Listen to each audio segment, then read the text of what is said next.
रास्ते बनाए मिलते, उन्हें स्वयं बनाना पड़ता है।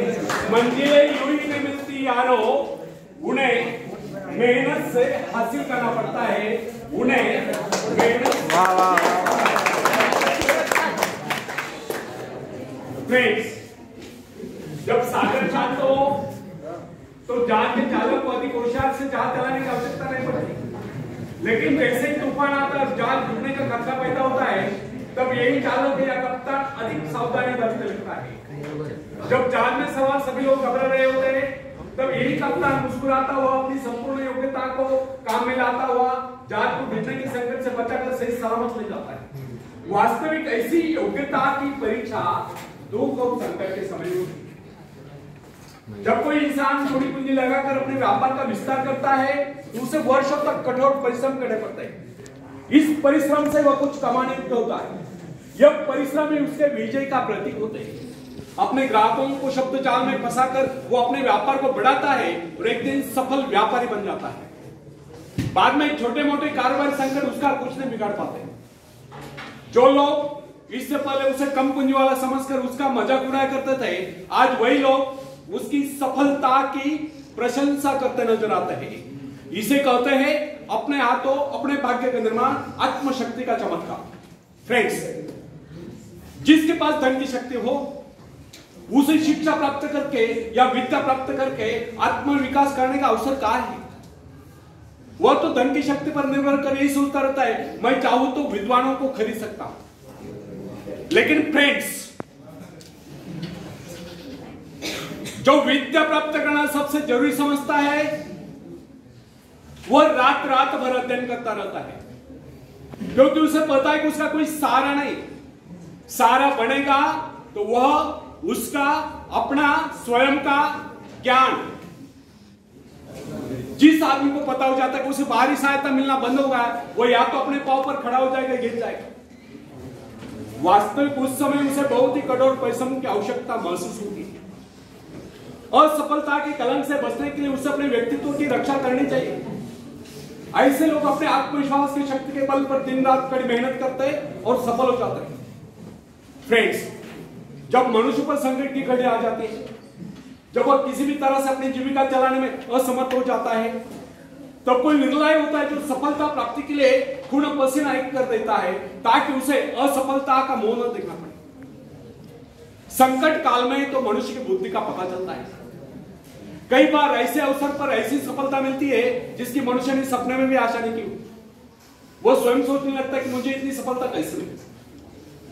वास्तविक ऐसी शक्ति हर इंसान के भीतर छुपी होती है, परंतु वो उसे पहचान नहीं पाता है।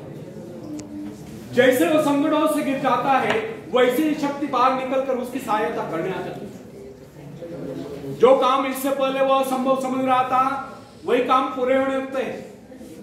इसका कारण यह है, जब मनुष्य का जीवन चारों ओर खतरों से घिर जाता है, तब उससे बाहर निकलने के लिए वह हाथ पैर मारना शुरू कर देता है, और इस संघर्ष से ही उसकी बुद्धि तेज हो जाती है। उसमें एक प्राकृतिक नैसर्गिक शक्ति आ जाती है। फ्रेंड्स, अपनी जरूरतों की पूर्ति के लिए संघर्ष करना हम सभी का कर्तव्य है। संघर्ष से तो हमें सफलता मिलती है। जिनमें संघर्ष करने की इच्छा न हो, वो तो असभ्य और जंगली कहलाए। आवश्यकता तथा आवश्यक पदार्थों की दुर्लभता ही सदा से मानव जाति के विकास का कारण रही। हर सभ्यता और संस्कृति का आधार श्रम और संघर्ष ही रहा। जो अपना लक्ष्य पाने में खो गया, वही कुछ दे सका। कई वैज्ञानिक अपनी साधना में लीन होकर अपने लक्ष्य को पाने के संघर्ष में जूझते रहे। उनके परिवार जन अभावग्रस्त होकर भूखे मरते रहे, परंतु उन्होंने अपने उद्देश्य को प्राप्त करके चैन की सांस ली। जब उन्हें सफलताएं प्राप्त हुई, तो लोगों को उनके आविष्कार बहुत बड़े आश्चर्य से प्रतीत हुए। फ्रेंड्स, आवश्यकता ही आविष्कार की जर्नी, शोध की जर्नी है। यह जरूरत का ही कमाल है जिसने मानवीय सभ्यता को कहां से कहां पहुंचा दिया। अश्म युग से संगणक युग तक जरूरत ही लक्ष्य का निर्णय करती है। इसे पाने के लिए वैज्ञानिक तथा शोधकर्ता जी जान से जीत जाते हैं। मनुष्य की गुप्त शक्ति का पता उस समय चलता है जब कोई जरूरत आकर उसके सामने खड़ी होती है, उसकी पूर्ति के लिए वह संघर्ष करता है। मनुष्य की यह गुप्त शक्ति आपातकाल में प्रकट होती है। इसका सीधा अर्थ यह हुआ, यदि मनुष्य को किसी वस्तु की आवश्यकता ही न हो तो उसकी आंतरिक शक्ति का अंत हो जाए। बाहरी सहायता लेने से भी इस आंतरिक शक्ति को बाहर निकलने का अवसर नहीं मिलता।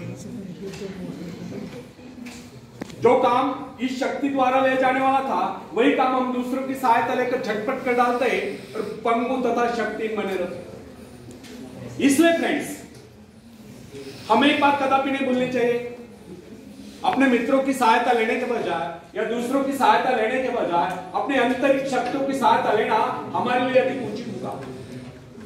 क्योंकि आत्मनिर्भरता एक ऐसी शक्ति है जो मित्रता यानी कि मित्रों से ली हुई सहायता, प्रभाव, दूसरों का प्रभाव, धन संपत्ति, दामकरी काम, पैसे से लिया हुआ काम, ऊंचा वंश यानी कि ऊंचे खानदान में जन्म को आए हुए व्यक्ति का सहारा लेना या बाहरी किसी भी प्रकार की सहायता, इन सब की सामूहिक शक्ति से ही शक्तिशाली होते हैं। इन शॉर्ट, आत्मनिर्भरता एक ऐसी शक्ति है जो मित्रता, प्रभाव, धन संपत्ति, ऊंचा वंश या बाहरी किसी भी प्रकार की सहायता, इन सब की सामूहिक शक्ति से ही शक्तिशाली होती है। आत्मनिर्भरता की सहायता लेकर मनुष्य भीषण से भीषण बाधाओं को भी पार कर जाता है, भयंकर कठिनाइयों पर भी विजय प्राप्त करता है, बड़े से बड़े आविष्कार यानी कि शोध करने में भी सफल हो जाता है। इंसानी गुणों में सबसे अधिक शक्ति आत्मनिर्भरता की है। जो इंसान अपने सहारे जीता है, जो अपने बल पर चलता है, जो अपने लक्ष्य पर चट्टान की भांति डटा हुआ है, जो बाधाओं को सामने देखकर जरा भी विचलित नहीं हुआ, जिसे अपनी कार्यकुशलता और कर्म शक्ति पर पूरा विश्वास है, वही सफल होता है। सत्य, पवित्रता और सुंदरता पर प्यार करना मनुष्य का स्वभाव। जो व्यक्ति मौलिक विचारों के बल पर जीता है, जिसके कुछ सिद्धांत हैं जिन पर वह आरूढ़ रहता है, जो अपने वसूलों पर दृढ़ता से कायम है, लोग उसे अच्छे से देखते हैं, उसके अणुए यानी कि शिष्य बनने का प्रयत्न करते हैं, क्योंकि लोगों के दृष्टि में वो मान।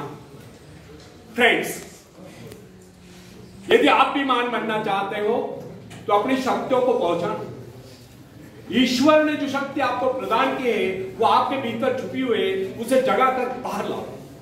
यदि आप उसे जगाने में सफल हो गए तो सफलताएं आपके कदमों तले होगी और आप कामयाबी के शिखर पर होंगे। आखिरी में हरिवंश राय बच्चन जी की कविता में पेश करता हूं, बाद में सेकंड टॉपिक।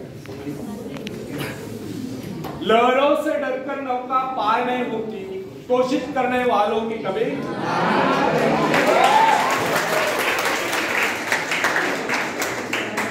आखिर में क्या बोले, आखिर में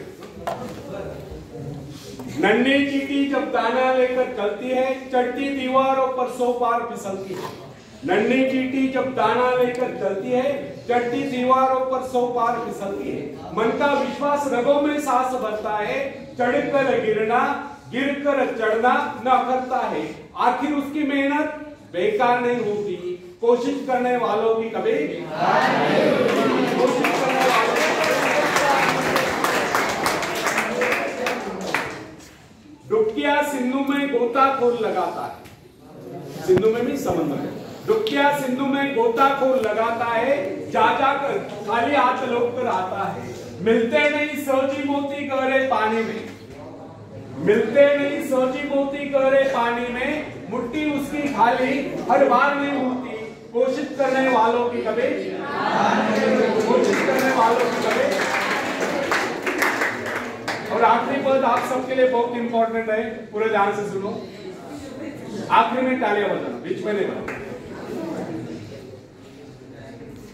असफलता एक चुनौती, इसे स्वीकार करो। असफलता एक चुनौती, इसे स्वीकार करो। क्या कमी रह गई देखो और सुधार करो। जब तक न सफल हो, नींद चैन को त्यागो तो, संघर्ष का मैदान छोड़कर मत भागो तो। कुछ के बगैर ही जय जयकार नहीं होती, कोशिश करने वालों की कभी हार नहीं होती, कोशिश करने वालों की कभी हार नहीं होती। धन्यवाद।